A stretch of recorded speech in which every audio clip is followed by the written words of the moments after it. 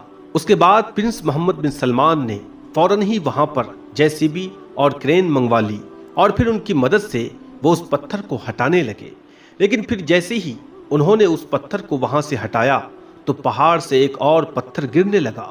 فوراً ہی انہوں نے اس گرنے والے پتھر کو بھی سنبھالا اور اسے بھی ایک طرف کر دیا، لیکن انہوں نے جیسے ہی دوسرے پتھر کو ہٹایا تو وہاں سے ایک بہت تیز روشنی آنے لگی۔ یہ دیکھ کر وہ بہت پریشان ہو گئے، اس لیے پھر اس روشنی کی طرف ان کے قدم بڑھنے لگے۔ پھر جب وہ اس روشنی کے قریب گئے تو انہوں نے محسوس کیا کہ جبل احد پہاڑی کے اگلے حصے کا پتھر بھی اسی طرح سے باہر کی اور نکلا ہوا ہے، جس کی وجہ سے یہ تیز روشنی آ رہی ہے۔ دوستو، یاد رکھیں جبل احد پہاڑی پر کافی سارے صحابہ کرام جو کہ احد کی جنگ میں شہید ہو گئے تھے، ان کی قبریں مبارک موجود ہیں۔ وہاں پر پہاڑی کا ایک بہت بڑا حصہ ایک صحابی کی قبر مبارک پر گر گیا تھا، جس سے وہ قبر تنگ ہوتی جا رہی تھی۔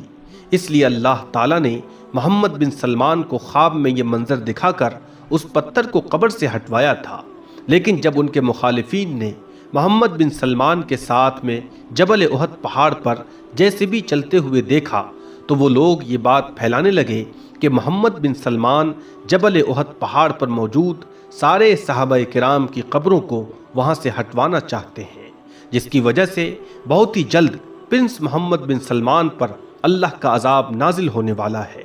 لیکن پھر جب محمد بن سلمان کو اس بات کا علم ہوا کہ لوگ ان کے بارے میں ایسی باتیں کر رہے ہیں تو پھر وہ فوراً ہی میڈیا کے سامنے آئے اور سب کو یہ باتیں بتائیں کہ وہ دراصل جبل احد پہاڑ پر موجود صحابہ کرام کی قبروں کو ہٹوا نہیں رہے تھے، بلکہ ان کے ساتھ ایسا واقعہ ہوا ہے۔ ساتھ ہی محمد بن سلمان نے یہ بھی بتایا کہ صحابہ کرام تو ان کے لیے بہت معنی رکھتے ہیں، وہ تو ان کا بہت احترام کرتے ہیں، اس لیے وہ چاہ کر بھی کبھی بھی اس طرح کا قدم نہیں اٹھا سکتے۔ پھر انہوں نے دنیا والوں کو یہ ساری باتیں بتائیں کہ ان کے خواب میں یہ منظر دکھائی دیا ہے، جس کی وجہ سے وہ بے چین ہو کر جبل احد پہاڑ پر گئے تھے۔ وہاں پر جا کر انہوں نے قبر پر ایک بہت بڑا پتھر دیکھا تو پھر وہاں پر JCB اور کرین منگوائی اور پھر ان کی مدد سے صحابہ کرام کی قبر سے اس پتھر کو وہاں سے ہٹایا گیا۔ اس کے علاوہ انہوں نے جبل احد پہاڑ پر کچھ بھی نہیں کیا ہے۔ دوستو، اللہ کے پیارے نبی حضرت محمد صلی اللہ علیہ وسلم نے جنگ احد کے دوران ایک اہم مقام پر 50 تیر انداز صحابہ کرام کو مقرر فرمایا تھا اور ان کے امیر حضرت عبداللہ ابن جبیر رضی اللہ تعالیٰ عنہ کو بنایا۔ پھر آپ نے نہایت تاکید کے ساتھ فرمایا، تم اپنی جگہ ہرگز نہ چھوڑنا، چاہے ہمیں فتح حاصل ہو جائے یا دشمن ہم پر غالب آ جائے، جب تک حکم نہ دوں اپنی جگہ نہ چھوڑنا۔ جنگ شروع ہوئی تو اللہ تعالیٰ کی مدد سے مسلمانوں کو برتری حاصل ہونے لگی، کفار مکہ پسپا ہونے لگے اور میدان میں ان کا سامان اور مال رہ گیا۔ یہ منظر دیکھ کر کچھ تیر انداز صحابہ نے یہ سمجھا کہ جنگ ختم ہو چکی ہے۔ حضرت عبداللہ ابن جبیر رضی اللہ عنہ نے انہیں بار بار نبی کریم صلی اللہ علیہ وسلم کا حکم یاد دلایا، لیکن ان میں سے اکثر حضرات مال غنیمت جمع کرنے کے لیے پہاڑی سے نیچے اتر گئے، جبکہ چند صحابہ اپنی جگہ پر ڈٹے رہے۔ ادھر کفار کے لشکر میں خالد ابن ولید جو اس وقت تک مسلمان نہیں ہوئے تھے، انہوں نے پہاڑی کو تقریباً خالی دیکھا تو وہ اپنے سواروں کے ساتھ عقب کی طرف سے حملہ آور ہو گئے۔ اچانک ہونے والے اس حملے سے مسلمانوں کی صفیں منتشر ہو گئی اور میدان جنگ کا نقشہ بدل گیا۔ جو جنگ ابھی فتح ہونے والی تھی وہ اچانک شکست میں بدل گئی۔ بہت سے جلیل القدر صحابہ کرام نے بہادری سے لڑتے ہوئے جام شہادت نوش فرمایا۔ اسی جنگ میں رسول اللہ صلی اللہ علیہ وسلم کے محبوب چچا حضرت حمزہ رضی اللہ عنہ بھی شہید ہو گئے۔ بعد میں ان کے جسم مبارک کے ساتھ کفار نے نہایت ظلم و ستم کیا۔ یہ خبر سن کر رسول اللہ صلی اللہ علیہ وسلم کو بے حد صدمہ پہنچا، لیکن آپ صلی اللہ علیہ وسلم نے صبر فرمایا اور اپنے رب کریم کی رضا پر راضی رہے۔ جنگ ختم ہونے کے بعد رسول اللہ صلی اللہ علیہ وسلم نے اپنے شہید صحابہ کرام کے لیے دعا فرمائی اور حکم دیا کہ انہیں اسی میدان احد میں دفن کیا جائے، کیونکہ انہوں نے اللہ کے دین کی خاطر اپنی جانیں قربان کی تھی۔ چنانچہ حضرت حمزہ رضی اللہ عنہ سمیت تمام شہدائے احد کو وہیں سپرد خاک کر دیا گیا۔ اللہ کے پیارے نبی حضرت محمد صلی اللہ علیہ وسلم کو جبل احد سے خاص محبت تھی۔ آپ صلی اللہ علیہ وسلم نے فرمایا، احد ایک پہاڑ ہے جو ہم سے محبت کرتا ہے اور ہم اس سے محبت کرتے ہیں۔ یہی وجہ ہے کہ جبل احد آج بھی مسلمانوں کے لیے عظیم احترام کا مقام ہے اور شہدائے احد کی قربانیوں کی ہمیشہ یاد دلاتا ہے۔ تو دوستو، آج کی ویڈیو میں بس اتنا ہی۔ اس ویڈیو کو دیکھنے کے لیے آپ کا بہت شکریہ۔